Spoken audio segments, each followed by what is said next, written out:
Hey, good morning. Thanks for stopping by. Gaps in wood floors can be a big problem, and problems are solved by good planning. All of the planning starts right here on the drawing board. Let's take a look.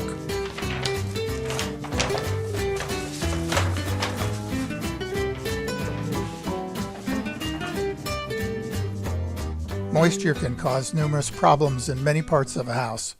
Wood floors are particularly vulnerable to moisture damage. We all know what happens when a wood floor is flooded or water is allowed to sit on it.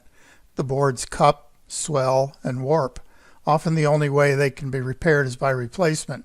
But if the wood floor is installed with an improper moisture content within the wood, or moisture is allowed to migrate into the wood, even in the form of humidity, wood floors can cup, swell, and shrink to the point of creating ugly, wide gaps between the boards.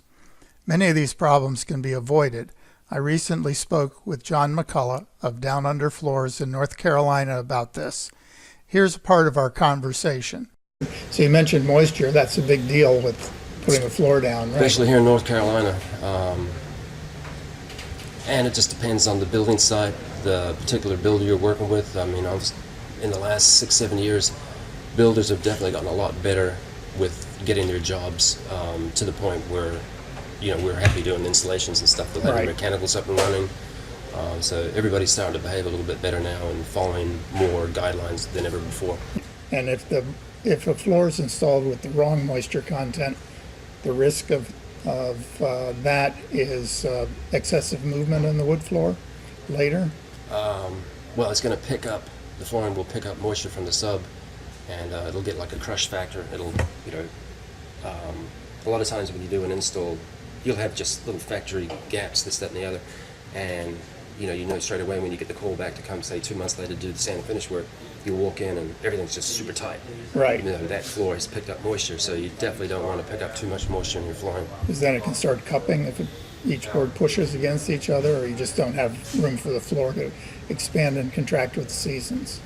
Well, you know, the big thing is to make sure all the mechanicals are up and running, get everything behaving, and it's just not for flooring. I mean, it goes all across the board. Sure. Your trim work, your everything. Right.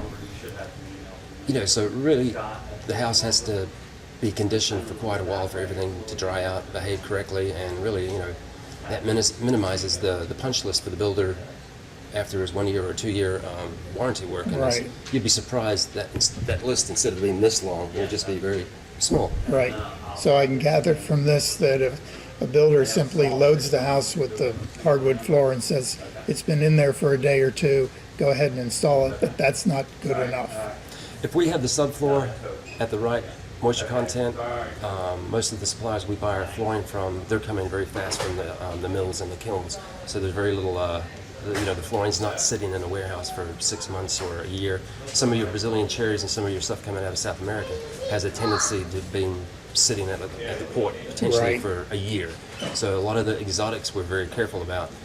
But you know, our red oaks, our white oaks, they're coming from, their turnover from the mills are pretty quick. So they come out of their mills roughly around 7.5%. By the time we get them, say 2 weeks from the kiln, you know, they're still at the same moisture content. So as long as we deem the house to be good, boom, we're in, we'll get it installed, and we're good to go.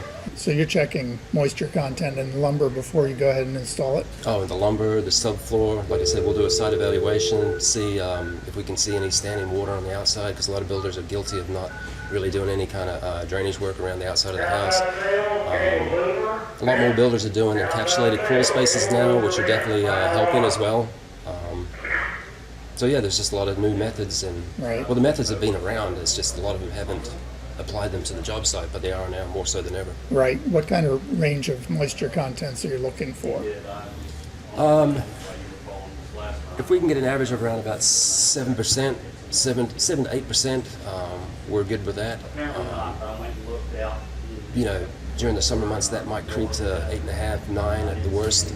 Every house is different. Right. We've come to learn that over the years. You'll have a 7% house, and then you'll have a 9% house. It just depends on the way the crawl space works, breathes, this, that, and the other. And but yeah, anything around 7 to 9% we're pretty good with. Right, and you want the subfloor at the same moisture content? Within about 2% different, that's about it. So if we have a 7% floor, we'll like a 9 to 10% subfloor before we install. You put a paper down? Yeah, we use an Aquabar moisture barrier. There's some installations that we might even use a product out of Germany called Loba. It's a roll-on moisture barrier. Depending on the site evaluation. Does that go on as a liquid? Goes on a liquid. We roll it on, and it kind of self-levels out, and that gives us a little bit more moisture retardant. And we still use the Aquabar on top of that. Like I said, it just depends if we walk the job site and we determine that, just for insurance purposes or factors, we'll roll some of that Loba on too, and we've had some really good luck with that. What are the big takeaways from this discussion? There are 3. First, make sure the moisture content of your wood flooring and your subflooring are within 7% and 9%, and that there is no more than a 2% difference in the moisture content of the 2 materials. 2, install the flooring over a good vapor barrier.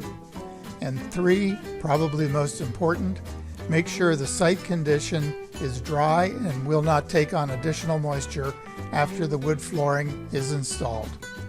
If you liked this video and learned a few things, please check out the other videos on my site, designingyourperfecthouse.com. Each video and each blog post is intended to help you make better decisions and get a better house, saving money and avoiding problems along the way. Thanks for visiting. Please don't forget to click the like button below the video. Thanks.